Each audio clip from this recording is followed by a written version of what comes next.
কলেজে ক্লাসরুম ছেড়ে এবার বিতর্কের কেন্দ্রে অধ্যাপিকারা।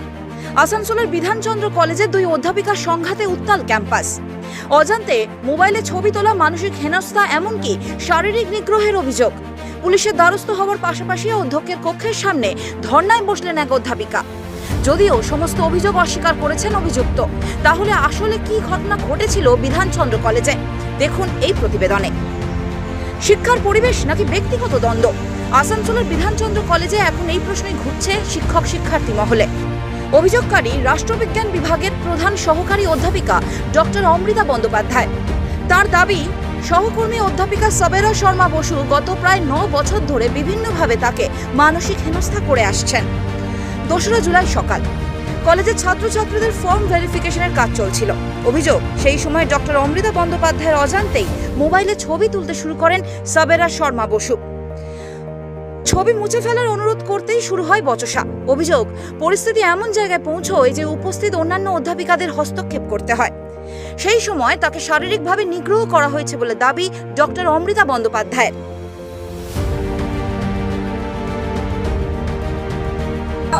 আমি সকাল 10টা-12র মধ্যে ডিপার্টমেন্টে ঢুকে যাই এবং ঢোকার পরে আমার সাথে আমার পাশেই বসে আছেন রনিতা ভট্টাচার্য, উনিও এখানে ছিলেন। তো আমরা দুজন এসে ভেরিফিকেশন প্রসেস শুরু করি। ভেরিফিকেশন চলছে আমাদের, যে যারা নতুন ঢুকেছে তাদের ভেরিফিকেশন প্রসেস। তার কিছুক্ষণ বাদে মানে 11টা সাড়ে 11টা নাগাদ এখানে সাবেরা শর্মা বাসু ঢোকেন এবং উনি যখনই ডিপার্টমেন্টে ঢোকেন উনি একটি কেওটিক সিচুয়েশন ক্রিয়েট করার জন্যই আসেন। অন্য সময় উনি আসেন না, উনি অন্য ডিপার্টমেন্টে গিয়ে বসে থাকেন, গল্প করেন, বাড়ি চলে যান। তো কালকে উনি এসে বসলেন, বসার পরে হঠাৎ করে ক্যামেরাটা বার করে, নিজের ফোনটা বার করে আমার ছবি তোলে এবং সাডেনলি ছবিটা তোলে।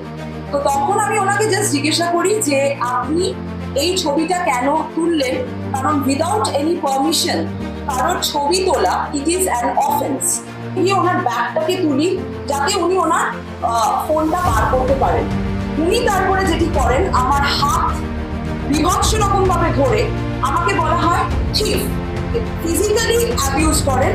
You can see the marks here, যে কিভাবে উনি ফিজিক্যালি আমাকে অ্যাসল্ট করেন। ঘটনার পর কলেজের অধ্যক্ষ, টিচার্স কাউন্সিল এবং হীরাপুর থানায় লিখিত অভিযোগ দায়ের করেন তিনি। মেডিকেল রিপোর্টও জমা দেন। অভিযোগ, 24 ঘন্টা কেটে গেলেও কোনো ব্যবস্থা না নেওয়ায় 3রা জুলাই অধ্যক্ষের কক্ষের সামনেই ধর্নায় বসেন তিনি। তার দাবি, গত 9 বছর ধরে একাধিকবার অভিযোগ জানিয়েও মেলেনি কোনো সুবিচার। প্রপার ইনভেস্টিগেশন করা হোক, পুরো ঘটনার তদন্ত করা হোক এবং কেন অ্যাডমিনিস্ট্রেশন চুপ তার উত্তর যাতে আমরা সঠিকভাবে পাই। এবং এক কথায় বলতে গেলে আমরা জাস্টিস চাই, কারণ আজকে আমার গায়ে হাত উঠেছে, কালকে অন্য কারোর উপরে উঠতে পারে। তো উই অল ওয়ান্ট জাস্টিস। অন্যদিকে কলেজের অধ্যক্ষ ফাল্গুনী মুখোপাধ্যায় জানিয়েছেন, ঘটনায় গুরুত্ব সহকারে দেখা উচিত। টিচার্স কাউন্সিলকে তদন্তের নির্দেশ দেওয়া হয়েছে। 4 জুলাই বিশেষ বৈঠকে বিষয়টি নিয়ে আলোচনাও হয়েছে। পাশাপাশি জেলা প্রশাসন ও কলেজের অ্যাডমিনিস্ট্রেটরকেও জানানো হয়েছে। 7 জুলাই অ্যাডমিনিস্ট্রেশনের সঙ্গে বৈঠকের পরিকল্পনা রয়েছে। কলেজ দ্রুততার সাথে আজকে ফার্স্ট টাইমে এসে কাউন্সিল বাবু আমাদের যে এটা কনভেনার তাকে ডেকেছি। আগামীকাল মিটিং ডাকা, আগামীকাল মিটিং ডাকা হয়েছে এবং আগামীকাল মিটিংয়ে যে পর্যালোচনা হবে, অমৃতা ম্যাডাম যেভাবে অভিযোগ করেছেন এবং উনি যেভাবে অ্যাকিউজ হয়েছেন, কি পুঙ্খানুপুঙ্খ বিচারের পরে আমরা নিশ্চয়ই প্রশাসনিক দিক থেকে যেটা করা, এখন কলেজে গভর্নিং বডি নেই, অ্যাডমিনিস্ট্রেটরকে জানাবো, অ্যাডমিনিস্ট্রেটরকে জানিয়ে আমি মঙ্গলবার দিন অ্যাডমিনিস্ট্রেটরের কাছে যাবো। তো যা পরবর্তী পদক্ষেপ সেটা তো নিশ্চয়ই এদিকে অভিযুক্ত অধ্যাপিকা সাবেরা শর্মা বসু সমস্ত অভিযোগ অস্বীকার করেছেন। তার দাবি, বরং দীর্ঘদিন ধরে তিনিই হয়রানির শিকার। নিজের বিরুদ্ধে ওঠা সব অভিযোগকে ভিত্তিহীন বলে দাবি করেছেন অধ্যাপিকা। হ্যাঁ, থানায় অভিযোগ করেছে, এটা মিথ্যে অভিযোগ করেছে। কলেজকে তো অনেকবার জানানো হয়েছে, তখন কলেজ কোনো অভিযোগ নেয়নি। থানায় ও কি অভিযোগ করেছে, ও আমাদের হাতে টানাটানি হবার মানে আমি যেহেতু মানে ব্যাগটাকে টানছি, হতে পারে যে আমার হাতে নখ এত বড় লেগে যেতে পারে, আমারও লেগেছে, আমার ঘড়িটা নিচে পড়ে গেছে। এবার আমিও তোকে এত ঠিক আছে, কেউ কাউকে অ্যাটাক করেনি, কেউ কাউকে ইন্টেনশনালি হার্ট করেনি।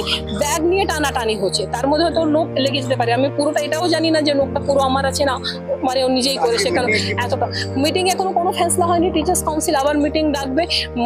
এটা খুব মানে আমি শকড হয়ে যাচ্ছি যে একজন শিক্ষিকা হয়ে কি করে সে একটা ফলস মানে ডায়েরি করলো আমার নামে।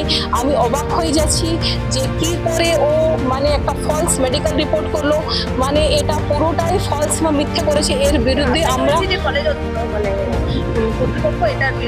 হ্যাঁ, ওর বিরুদ্ধে আমরা অনেক দিন ধরে অভিযোগ করে যাচ্ছি, আমাদের রিসিপ্ট কপি আছে, কিন্তু কলেজ কর্তৃপক্ষ ওর বিরুদ্ধে কোনো স্টেপ নেয়নি। ও কিন্তু বহু দিন ধরে আমাদের হ্যারাস করছে। হ্যাঁ। অভিযোগ আর পাল্টা অভিযোগে সরগরম বিধানচন্দ্র কলেজ, কিন্তু সত্যিটা কি? তদন্তেই মিলবে সেই উত্তর।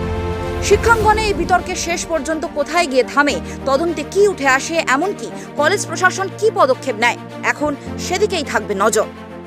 আসানসোল থেকে প্রশান্ত গণের রিপোর্ট, শহর সংবাদ।